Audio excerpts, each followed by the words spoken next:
कहाँ से निर्माण होता है?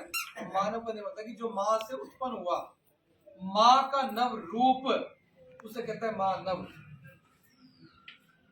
और ये जब आदि और मानव को जोड़ दिया गया तो शब्द बन गया आदमी। तो ये शब्द ऐसे ऐसे बनते गए और इंसान की सोच और बुद्धि का विकास होता गया। लेकिन जो हमारी संस्कृति थी, हम उससे पिछड़ गए और वो फिर से उसका निर्माण हो रहा है कि हम आने वाले समय पे उस आदि धर्म के अनुसार जो निराकार रूपी और साकार रूपी है, हम अपने परिवार को चलाएंगे। एक दुख का विषय है कि हमारे परिवार में से वो माँ चली गई है, लेकिन परमात्मा सृष्टिकर्ता वाल्मीकि परमेश्वर पावन योग में लिखते हैं कि ज्यादा लंबे समय तक किया गया दुख बाकी जीवन को दुख में परिवर्तन कर सकता है।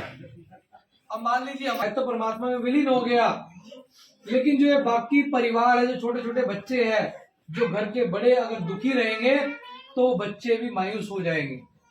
तो इसीलिए बड़े हिम्मत बना के रखते हैं ताकि बच्चे का हौसला ना टूटे, क्योंकि बच्चे को कोमल मन कहा जाता है।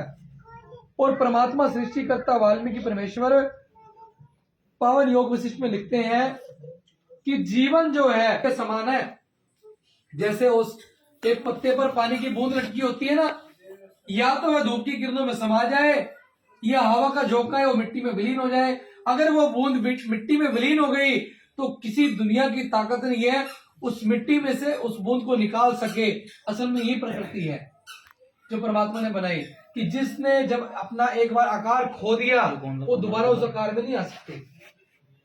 ये नियम भी परमात्मा ने बनाया है, ये किसी ने नहीं बनाया। और इसी तरह एक इंसान, एक आत्मा जो परमात्मा का अंश रूपी हम सभी के घरों में है, हम सभी उस परमात्मा के अंश रूप में आए हैं। और जब वो आत्मा उस परमात्मा में चली जाती है तो वो परम आत्मा बन जाती है। वरना हम इस लायक नहीं है, हमारी इतनी हिम्मत नहीं है, हम ऐसे नहीं है कि हम यहाँ पर परमात्मा के समक्ष, परमात्मा के दरबार में अपना चित्र लगा पाए। और मृत्यु उपरांत क्यों लगाया जाता है?